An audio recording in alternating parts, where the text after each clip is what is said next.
Mesdames et messieurs, bonjour. Soyez les bienvenus pour cette nouvelle édition de votre journal de 15 heures. À la une dans l'actualité. À la une dans l'actualité nationale, Djibouti éclaire la voie à la qualité et à la coopération lors de l'agence djiboutienne de normalisation qui a récemment célébré avec la journée mondiale de la normalisation. C'était le titre. Merci si vous nous rejoignez.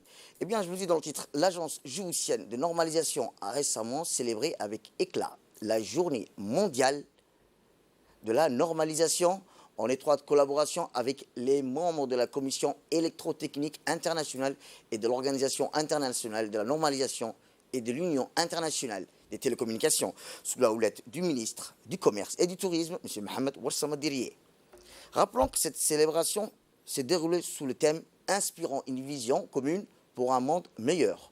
La cérémonie a été marquée par la participation distinguée des membres du gouvernement, des parlementaires, ainsi que des hauts cadres de l'administration publique et plus proches collaborateurs du ministre. Cet événement revêt d'une importance particulière car il rappelle que la journée mondiale de la normalisation est célébrée depuis 1970 avec pour objectif de souligner le travail acharné qui sous-entend l'élaboration des normes et leur rôle vital dans notre société.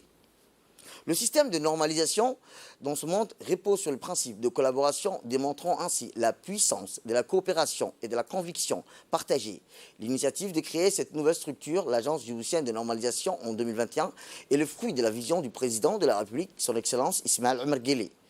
À travers cette agence dédiée à la normalisation, la métrologie, l'accréditation, le contrôle et la promotion de la qualité des produits nationaux ainsi que des produits importés, la République du Djibouti témoigne de son engagement envers l'excellence et le développement durable.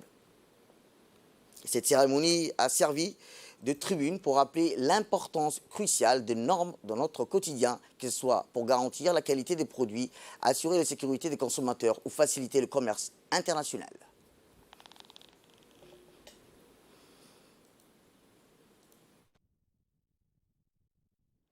La norme est un langage commun. Elle est le fruit d'un consensus. On ne peut pas imposer une norme à une population, comme on ne peut pas imposer une manière de vivre. La norme dans le commerce est juste comment on consomme un produit, comment on mesure les choses, quelles sont les choses qui sont adaptées à notre quotidien, à notre réalité. Et cela ne peut pas se faire de manière isolée, on doit collaborer. L'agence doit collaborer avec toutes les parties prenantes, avec les institutions telles que l'ANA, qui doivent contrôler le produit, LCBE qui doivent contrôler, le ministère de la Santé et le ministère de l'Énergie pour les produits électriques. On doit collaborer. Récemment, il y a même la gendarmerie qui a un laboratoire d'analyse. Et on doit collaborer avec elle pour mettre en place de la métrologie légale, pour faire en sorte que les mesures qui sont faites soient exactes. Donc la police, la gendarmerie, la société civile, les commerçants, les établissements publics doivent tout le monde collaborer. Eh bien, Djibouti, en se dotant de cette agence de normalisation, confirme son engagement envers l'excellence, la sécurité, le progrès économique, contribuant ainsi à la réalisation de la vision d'un monde meilleur. Écoutons le ministre de la Culture. Je voudrais dire, du haut de cette tribune, quelles normes, pour quel développement structuré dispose-t-on d'un modèle de développement structuré?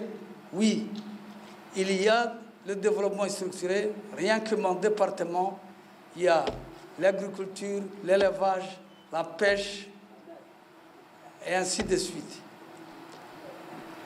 Je voudrais dire que tous ces secteurs disposent de normes.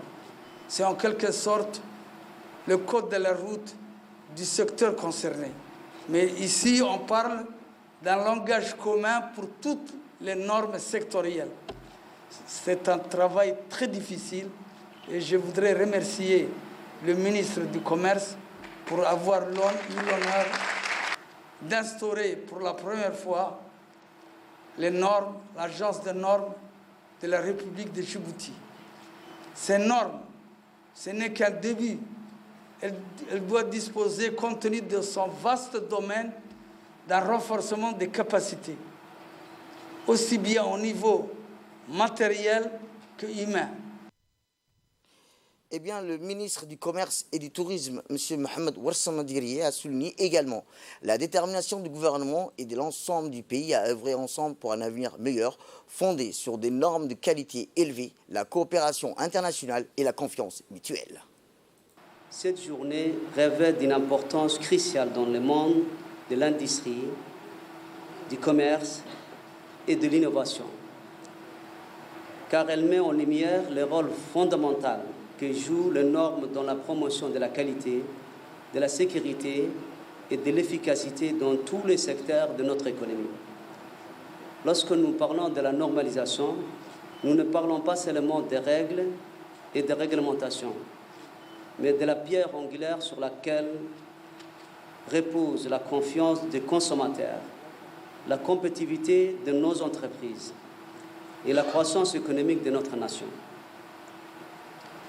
Les normes sont les fondements sur lesquels nous bâtissons nos produits, nos services et nos réputations sur la scène internationale. L'Agence djiboutienne de normes et de la qualité, dont nous saluons aujourd'hui le travail acharné et dévoué de son équipe, joue un rôle essentiel dans l'élaboration, la mise en œuvre et la promotion de ces normes. Elle incarne l'engagement de notre gouvernement envers la qualité et l'excellence dans tous les domaines, qu'il s'agisse de la production alimentaire, de la sécurité des produits, de la santé publique ou de la préservation de l'environnement. En effet, ce vide institutionnel qui existait dans notre pays n'aurait jamais été comblé sans l'impulsion et la détermination sans faille du président de la République, son Excellence, M. Ismaël Omar Guelleh, qui, par cette réforme, a hisé davantage le rôle de notre pays comme un hub commercial, régional et international. C'est pourquoi je tiens en cette journée mémorable à saluer son engagement et à réitérer toute notre reconnaissance pour son soutien inlassable dans la réalisation de la vision 2035. Eh bien, pour parler de cette journée de l'Agence nationale djiboutienne de la normalisation, nous avons avec nous le directeur général de l'Agence djiboutienne de normalisation. Bonjour, monsieur le directeur. Bonjour à vous, merci. L'ADN, l'Agence djiboutienne de normalisation, monsieur le directeur, a récemment célébré avec éclat la journée mondiale de la normalisation. En quoi consiste cette journée, si vous pouvez nous expliquer? Merci et je vous remercie d'abord pour m'avoir invité et donner plus d'éclaircissements sur cet événement mondial. En effet, Djibouti vient de célébrer aujourd'hui la journée mondiale de la normalisation afin de mettre en place une tribune, une plateforme pour que toutes les parties prenantes qui interviennent directement dans l'utilisation et l'installation des normes puissent interagir et échanger entre eux. Aujourd'hui, comme vous l'avez cité tout à l'heure, il y a eu des ministres, des secrétaires généraux, des directeurs, des départements ministériels, le secteur privé, la société civile. Tout le monde était là pour donner des échanges afin qu'ils donnent l'importance qu'ils réfèrent pour eux, chacun dans leur secteur, l'utilisation de normes. Un, pour la sécurité des produits consommés dans le territoire, sur l'amélioration de la qualité et surtout afin qu'on puisse avoir un langage commun et qu'on puisse comprendre ensemble ce qu'est une norme et comment on pourrait l'utiliser. Eh bien, monsieur le directeur, ma deuxième question est simple. Parlez-nous un peu de votre travail. Qu'est-ce qu'est l'ADN? Qu'est-ce qu'elle englobe? Et c'est quoi son travail? Merci de me donner cette opportunité d'éclaircir un peu plus l'Agence djiboutienne de normes et de revenir d'abord pour remercier le président de la République, son Excellence M. Ismaël Omar Guelleh, qui a pris l'initiative d'instaurer et de mettre en place l'Agence djiboutienne de normes qui détermine son ambition d'orienter Djibouti vers la qualité.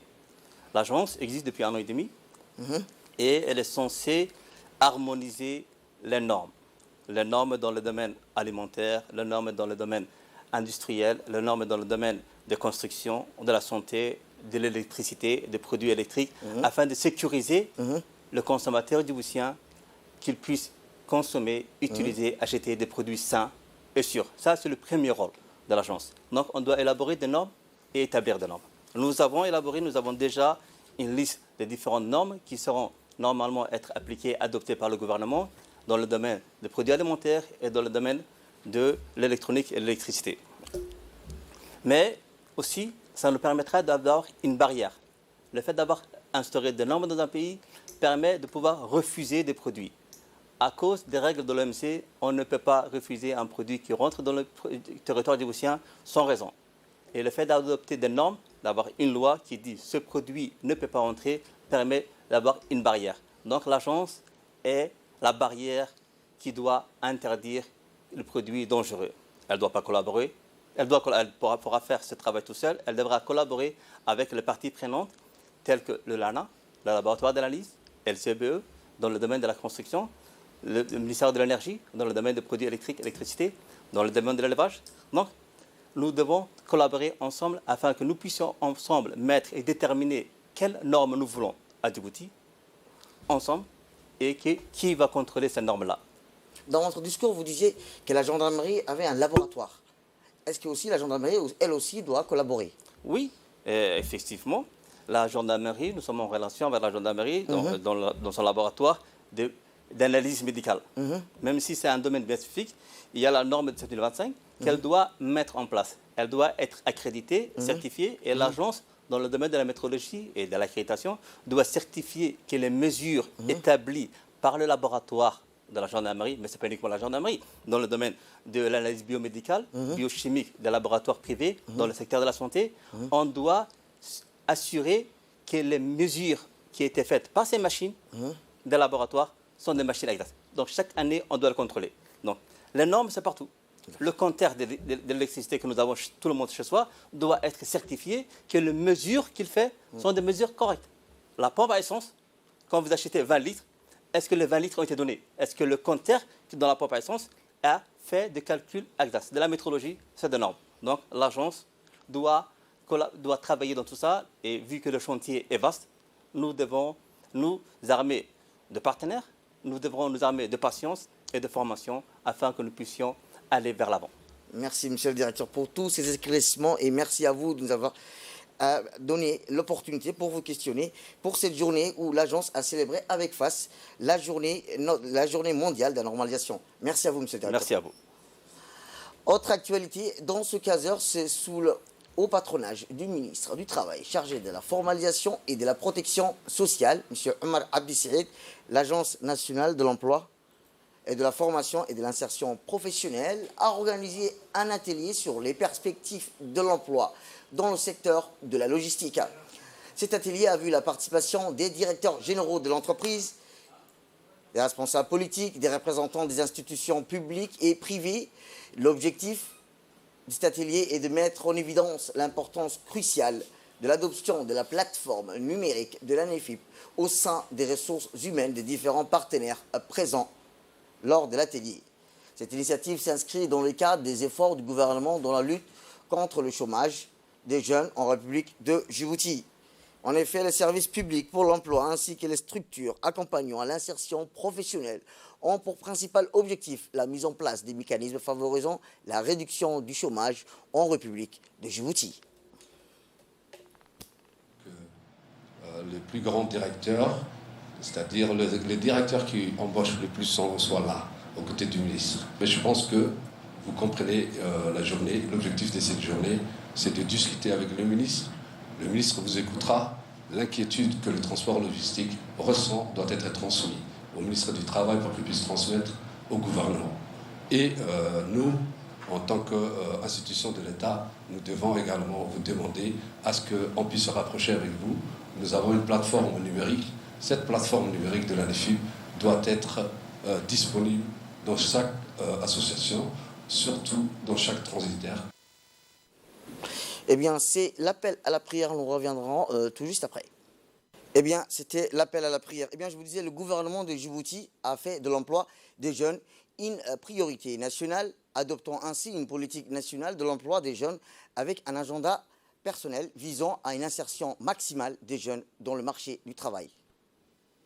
Cette journée est une journée exceptionnelle et importante parce que l'emploi est au cœur de la stratégie globale du gouvernement et en même temps, en tant qu'employeur, nous sommes aussi au centre donc, de l'emploi. Lorsqu'on parle de l'emploi, il y a derrière des humains, il y a de l'expertise et pour développer une activité, on a besoin quand même d'un certain nombre d'expertises qui correspond à chaque activité. Donc, on ne peut pas voir simplement l'emploi comme un travail donné à quelqu'un, mais il y a une expertise, il y a un savoir-faire qui va apporter une valeur ajoutée à l'entreprise. Donc on est concerné. Nous remercions vivement le ministre d'avoir donc idée cette idée de pouvoir réunir les intervenants et pouvoir discuter de la stratégie globale qu'est l'emploi et qui nous concerne tous. Nous sommes disposés en tant qu'employeurs d'écouter donc les personnes concernées, pouvoir donc tirer de cette discussion un rapport final qui nous permettra à tous donc d'aller de l'avant. Eh bien, voici les propos du directeur de la société de gestion des terminales à conteneurs, M. Segat. Nous avons besoin de main-d'œuvre et de main-d'œuvre qualifiée. Nous sommes dans une industrie qui est compétitive, qui doit être compétitive par rapport au marché mondial, notamment si nous voulons conquérir de part des marchés sur le transbordement en ce qui concerne le conteneur.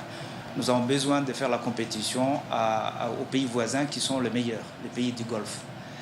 Pour ça, nous avons déjà des actifs importants, une jeunesse importante et croissante.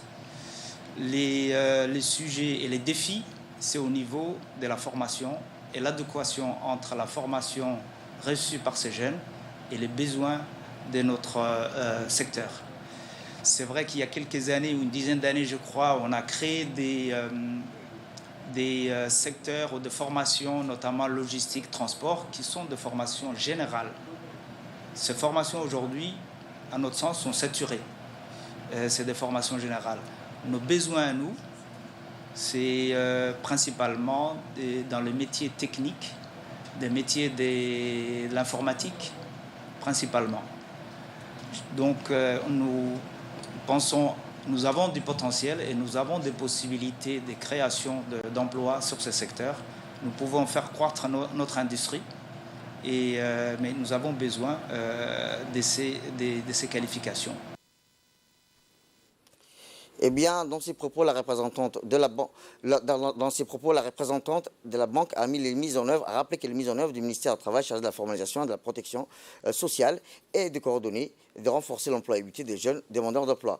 Dans son discours, le ministre du Travail chargé de la formalisation et de la protection sociale, à travers l'Agence, a-t-il rappelé, nationale de l'emploi et de la formalisation et l'insertion professionnelle, ont promu jusqu'à cette date de renforcer l'employabilité des jeunes demandeurs d'emploi en privilégiant la relation des acteurs du marché du travail, notamment les demandeurs d'emploi et les potentiels opérateurs privés. Je vous remercie vivement d'avoir répondu en grand nombre à notre invitation pour prendre part à cette journée de rencontres et d'échanges avec les opérateurs et professionnels de la chaîne des transports et logistiques. Cet événement s'inscrit dans le cadre du dialogue avec les opérateurs économiques du secteur clé de l'économie. J'ai déjà réuni sous le même format les gérants hôteliers du secteur de l'hospitalité djiboutienne. L'expérience s'est avérée fructueuse. Djibouti ambitionne de devenir un important hub commercial et logistique dans la région et a consenti de lourds investissements dans les infrastructures portières, ferroviaires et routières, identifiées comme elles seules capables d'apporter des solutions durables aux problèmes de l'emploi. L'action du gouvernement et la vision du président de la République, son Excellence M. Ismaël Omar Guelleh, visent à promouvoir un système de transport multimodal, intégré et efficient et faire de la connectivité un pilier de la politique de développement. Ces infrastructures ont été accompagnées de nombreuses actions pour améliorer la productivité et la connectivité de la chaîne de transport logistique, grâce à un dialogue structuré, un cadre de régulation de la profession de transitaire pour améliorer la qualité des prestations a été conclu entre les autorités du port et les professionnels du transport. Le rencontre de ce matin a pour objectif d'écouter les professionnels que vous êtes et s'inquérir de vos doléances, partager la réalité économique du secteur, évaluer les besoins en qualification. Nous devons agir ensemble pour créer l'emploi et réussir l'insertion professionnelle dans ce secteur qui porte tous. Autre actualité dans ce 15h, c'est aussi la garde-côte djiboutien qui a organisé une cérémonie de clôture de formation portant sur les techniques d'insertion dont ont bénéficié les membres du service des moyens navals. Cette cérémonie qui s'est tenue jeudi 19 octobre dernier à la direction générale de la garde-côte djiboutienne a été présidée conjointement par le colonel Waïs Omar Bourré, de la garde-côte djiboutienne, et le représentant permanent de la JICA à Djibouti, M. Kaneda Masayuki, en présence de l'expert de la JICA, commandant Suzuki Motonori, de la garde-côte japonaise, ainsi que des officiers de la garde-côte djiboutienne. L'objectif principal de cette formation a été bien de préparer les agents de la garde-côte djiboutienne qui ont acquis les connaissances adéquates pour répondre de manière professionnelle, efficace aux situations d'urgence en mer tout en évitant le moindre risque. Ces techniques sont indispensables pour mener à bien les missions en mer afin de renforcer l'application des lois maritimes dans les eaux djiboutiennes. Ces formations sont un nouveau témoignage des efforts mis en place pour renforcer le développement des capacités opérationnelles de la garde-côte djiboutienne, dans le cadre de coopération entre l'institution et ses partenaires japonaises, puisqu'il s'agit de la JICA, de la garde-côte japonaise, qui ont dispensé ces formations. À cette occasion, le colonel Waïs Omar Bourré, commandant de la garde-côte djiboutienne, a souligné l'importance de ces formations et a adressé sa reconnaissance et sa gratitude au gouvernement et au peuple japonais pour leur soutien constant. Et bien la cérémonie s'est terminée par la remise de certificats aux participants qui ont bénéficié de cette formation. Direction le nord du pays, où une tourmente historique pour le football local, une journée qui restera gravée dans les annales. L'association sportive du FC Obok est fière d'annoncer que ses joueurs locaux, avec le soutien indéfectible de l'entraîneur dévoué, ont signé hier des contrats qui marquent une nouvelle ère pour le club FC Obok. Ce contrat vise à valoriser et à protéger les athlètes obokois, talentueux, reconnaissants, ainsi que leur dévouement et leur excellence. Le visage du football à Obok change radicalement, passant de l'amateur au professionnel. Ils sont déterminés à faire de leur club un exemple d'excellence et cela commence par leurs joueurs locaux. Le futur s'annonce prometteur pour ces jeunes clubs. Le président du club FC Obok, M. Dato Gaas, a remercié infiniment leurs partenaires qui leur accompagnent dans cette quête qui vise à améliorer le football local.